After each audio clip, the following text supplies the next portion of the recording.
Up next, a 2017 Harley-Davidson FLTR XS. In Harley speak, yep, Road Glide, shark nose fairing, Road Glide Special.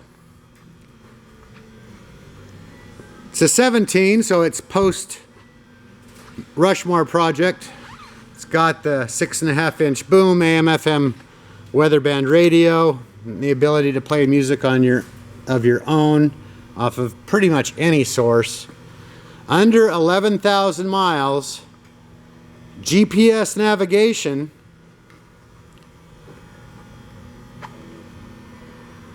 because it's a 17, you also get to experience the 107 cubic inch Milwaukee 8 engine. Develops over 90 horsepower and is a little bit more smooth than the previous 103, which is also an excellent engine. It just came out of Jamie's detail, so it looks like it came out of Jamie's detail. I've found 3 minor flaws on this bike.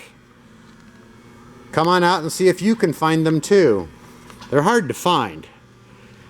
This bike is available for test rides 7 days a week at North County Indian Motorcycle in San Marcos.